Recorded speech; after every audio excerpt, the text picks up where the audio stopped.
The first time I saw Clara, she was standing by the kitchen window of her sister's house, her hands wrapped around a chipped coffee mug.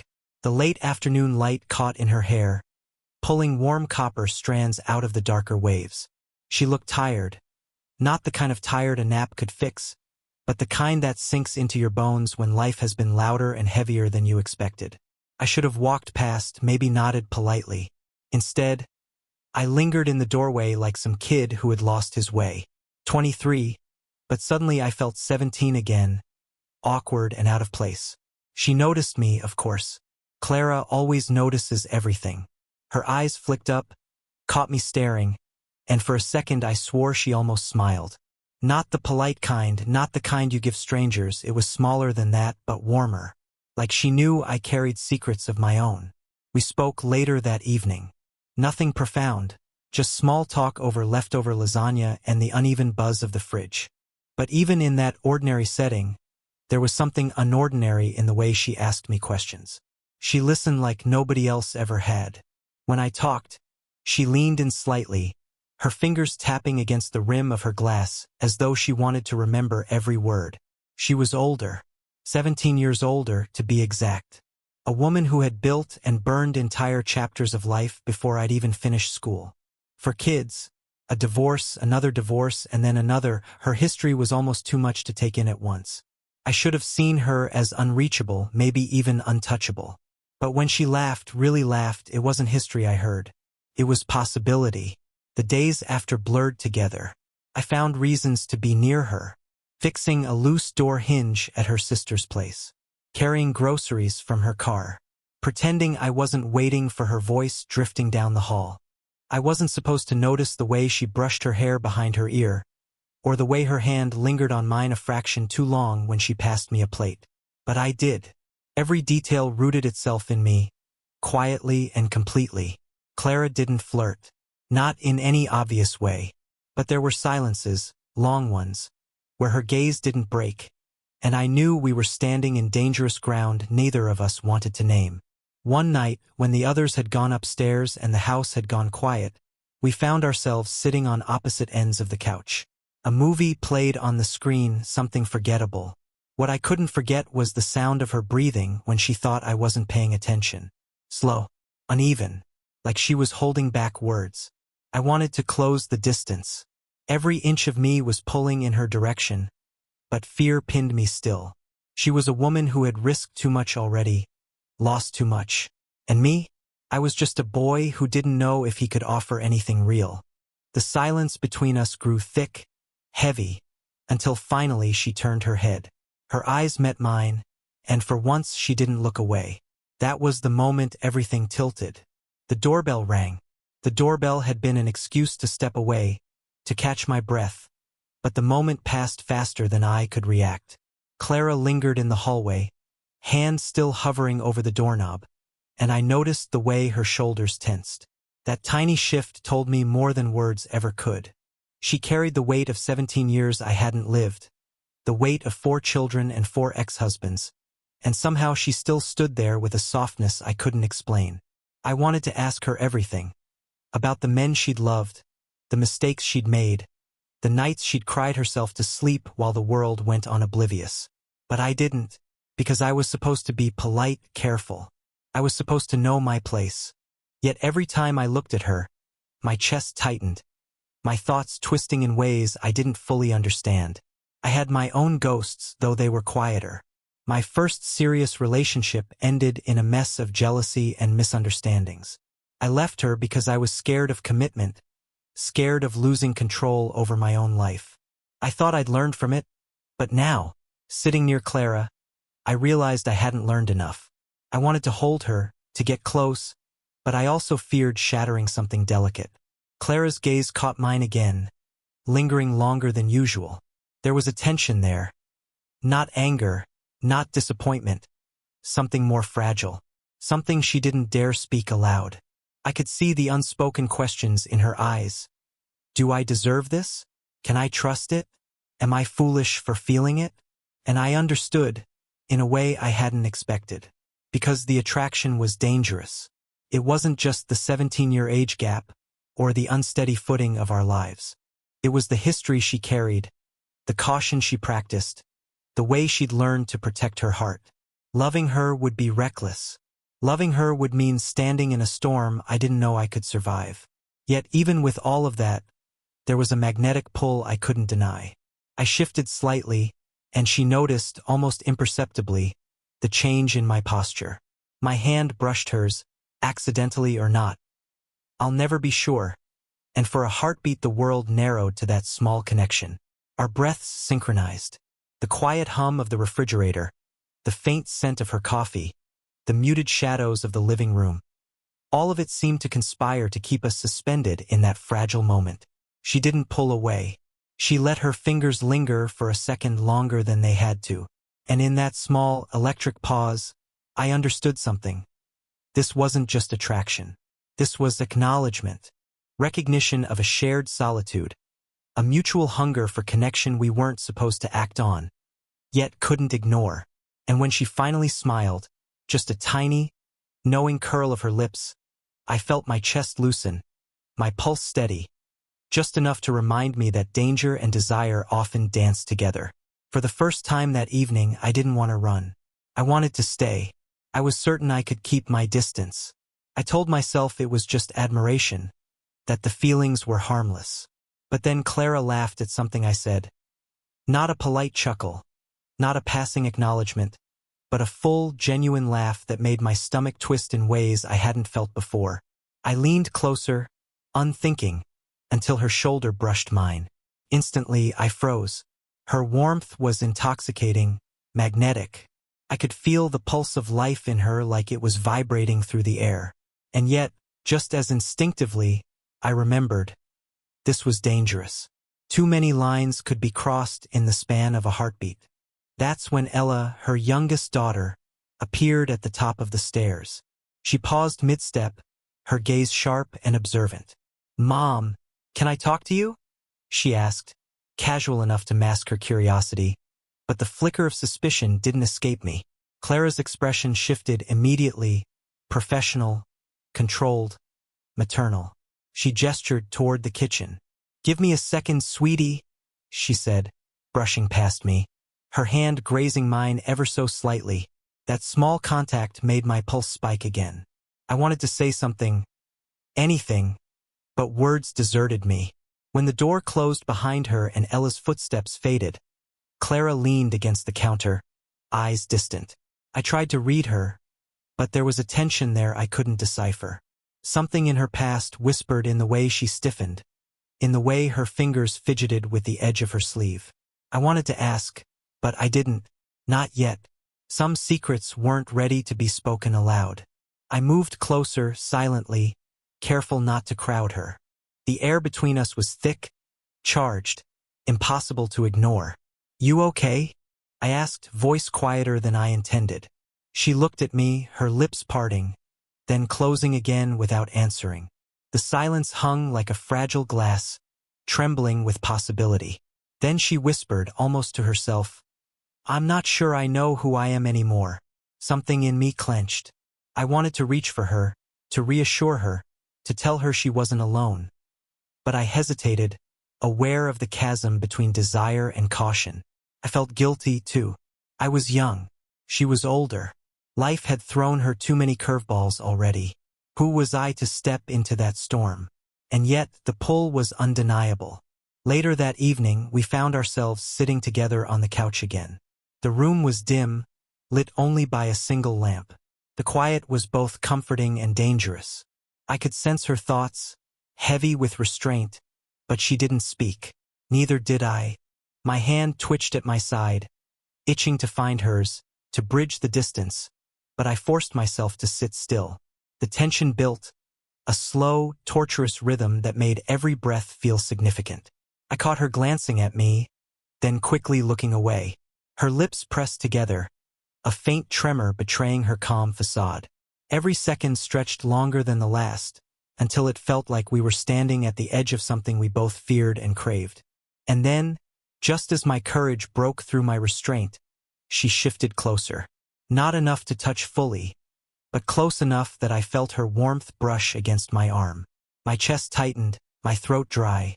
I wanted to lean in, to close that final inch, but the sound of the door opening upstairs froze me in place. Her oldest son, Michael, came down, carrying a book. He didn't notice us at first, but then his eyes flicked up. I could feel Clara stiffen beside me. Michael's presence was a reminder, a line drawn in the sand. Some boundaries couldn't be crossed. I pulled back slightly, ashamed of how near I had been to forgetting them. Clara's hand rested on my knee for a brief, fleeting moment. So brief I almost convinced myself I imagined it. And then she let it fall, smooth and controlled, as if she had carefully erased the memory before it could linger. We sat in silence, the tension unbroken. I could feel her heartbeat through the thin fabric of her sweater. She shifted, brushing her fingers along the edge of the couch without purpose. I wanted to ask her what she was thinking, but I knew the answer would only make things harder. You think too much, she finally said, almost teasing, almost tender. I couldn't tell if it was a warning or an invitation. I opened my mouth to reply, but the words died in my throat. We were suspended in that dangerous space between confession and restraint, desire and guilt. The apartment felt smaller, more intimate, as if the walls themselves were conspiring to push us together. And then, as if on cue, the phone buzzed on the coffee table. I glanced down. Clara's name lit up the screen, but I didn't recognize the number. She reached for it, and our fingers brushed. The contact sent a shock through me. A promise of connection, or perhaps a warning. Her eyes met mine. That same fleeting, fragile warmth was there, mixed with fear, hesitation, and an unspoken question neither of us dared voice. The world outside might have rules, expectations, and warnings. But here, now, suspended in the glow of the lamp, I realized how dangerously close we were. How fragile the line was between restraint and surrender. I couldn't stop thinking about her. Not for a second. Every mundane detail, the curve of her shoulder, the faint scent of her perfume, the way she laughed at the tiniest absurdity, had lodged itself in my chest. And now, tonight, it felt like the weight of it was about to crush me. Clara sat across from me, the dim light casting half her face in shadow. I could see it in her eyes. The restraint, the careful control, the quiet war she fought every time I came close. I wanted to tell her everything, to throw caution out the window and admit how much I needed her. But the words stuck, heavy and impossible. And then there was Sarah, one of her friends, who had stopped by unannounced. She was laughing, animated, leaning in close to Clara. I watched, and a sharp, unfamiliar ache twisted in my chest. Jealousy. I hated admitting it, hated feeling childish and small, but it consumed me. Every laugh, every touch between them felt like a challenge I couldn't answer. I wanted to grab her hand, to pull her close, to make it clear without words that I was here, that I mattered, that I cared more than anyone else. But I didn't. I froze. And yet, even as I tried to stay invisible, I felt her glance flick toward me. A subtle recognition, a quiet acknowledgement of what was between us. After Sarah left, Clara sank onto the couch beside me. The air was thick, charged with everything we hadn't said. I could feel her warmth so vividly that it hurt, a sweet tension that teased every nerve in my body. I can't do this, she whispered, almost to herself. I turned to her, heart hammering. Do what? I asked, though I already knew. She didn't answer immediately. Her fingers trembled slightly as she folded them in her lap. The vulnerability there, rare, unguarded, made me ache in ways I hadn't expected. I wanted to comfort her, to erase the fear and hesitation I could see etched across her face. Instead, I just watched, breathing shallow, every second stretched to an unbearable length. And then, finally, she looked at me, her eyes glistening with unshed emotion. I shouldn't want this, she said, voice breaking just slightly. But I do. My chest tightened. That single confession, barely spoken, was enough to shatter all the careful distance we'd maintained. I wanted to respond, to say everything, to tell her she wasn't alone in wanting, in aching, in feeling dangerously close to something forbidden. But before I could speak, before I could move closer, the apartment door creaked. Someone was coming in. My heart lurched. The world outside intruded, cold and unforgiving, and suddenly the fragile bubble we'd existed in was gone. I glanced at Clara. Her lips parted slightly, as if she wanted to say something more, but words failed her too. We were teetering on the edge, inches apart, breaths mingling, desires barely restrained. And then, just as I thought I might lean in, to cross that line and lose control, the sound of the key turning in the lock froze us both. The key turned, and the door swung open. I froze mid-breath, my pulse spiking, ready for confrontation, embarrassment, anything, but not for Ella standing there. Her phone clutched tightly in one hand, eyes wide and sharp. What were you doing?" she asked, voice careful, controlled. But I could hear the tremor beneath, like she'd caught a secret she wasn't supposed to. Clara's face drained of color. Her hand flew to her chest, then faltered, hovering mid-air. "Ella?" she began, but her voice lacked its usual calm authority. I swallowed hard. My mouth opened, closed, opened again. I had no words ready for this. My gaze flicked to Clara. Her eyes met mine for the briefest second. A flash of panic, a spark of something unspoken, and I realized the truth had already reached someone else. Ella's phone buzzed again. She glanced at it, then back at us. "I saw the messages," she said finally, voice low but cutting. "The texts, the pictures. I know what's going on." It wasn't just the age gap anymore. Not just the subtle glances, the brushed hands, the almost confessions in the quiet of the living room. Now, everything was out in the open, and the fragile trust between us teetered on a knife's edge. Clara's hand fell to her side. She looked smaller somehow, vulnerable in a way she rarely allowed anyone to see. I wanted to reach for her, to pull her close, to erase the shock and fear from her expression. But I hesitated. The stakes had changed. I could feel my own chest tighten, a mix of anger, guilt, and helplessness. I had wanted her, yes, but I hadn't considered this, the exposure, the judgment, the ripple effects. Suddenly, the risk wasn't emotional anymore. It was tangible, immediate. Ella's eyes softened slightly, but only just. "I don't know what you think you're doing, but this can't stay secret," she said. "You have to decide what matters more, your heart or everything else." I glanced at Clara.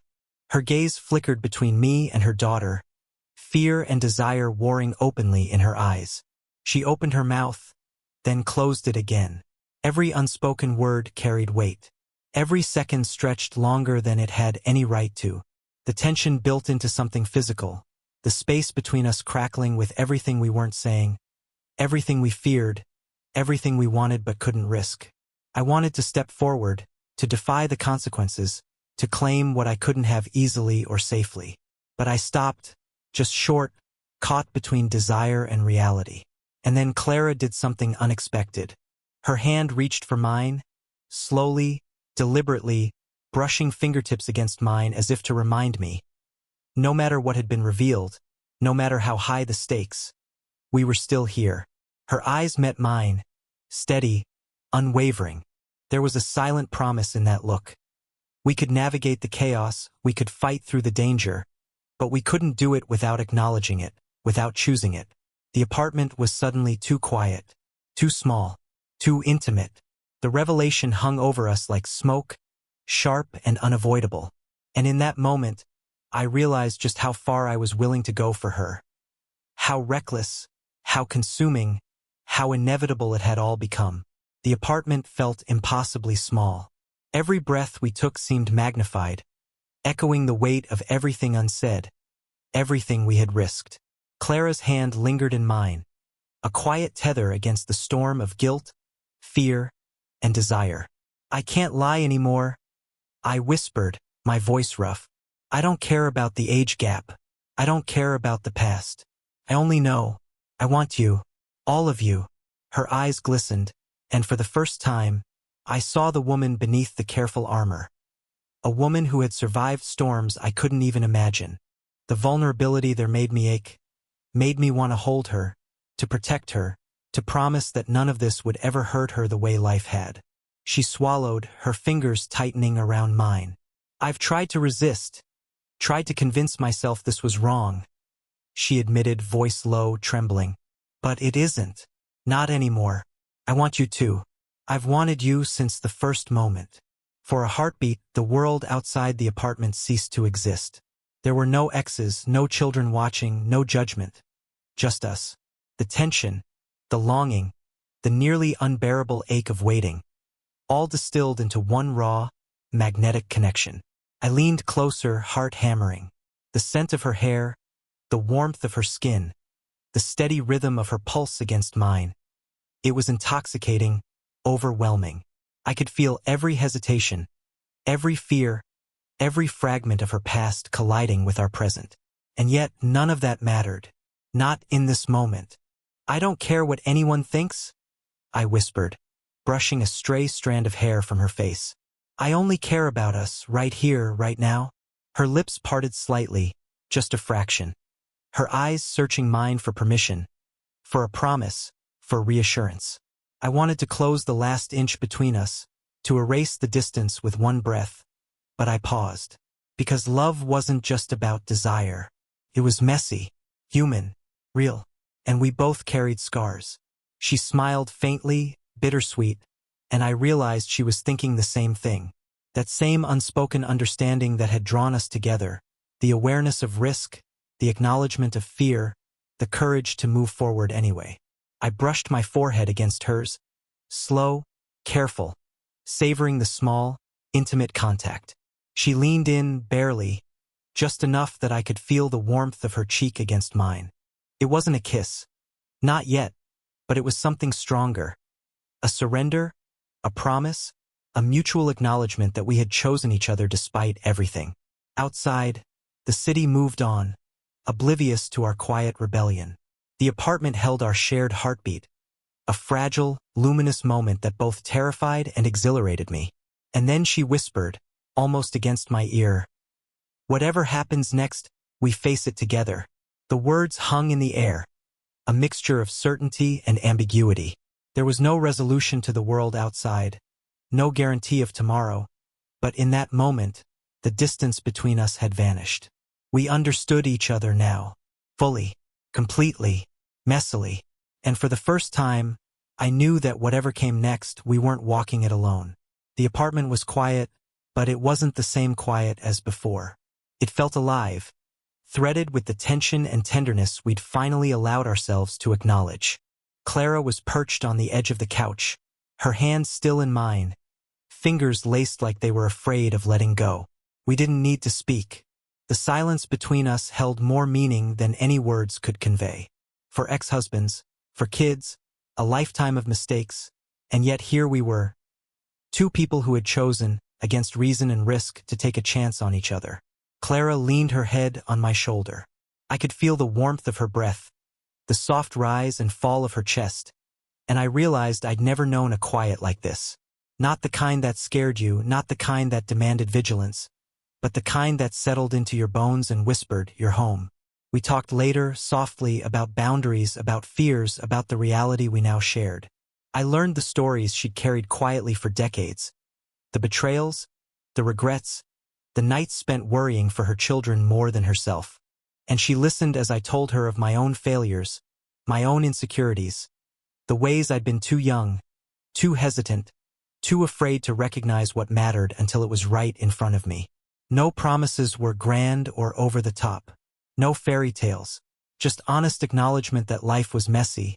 And love, real love, often meant stepping into that mess anyway.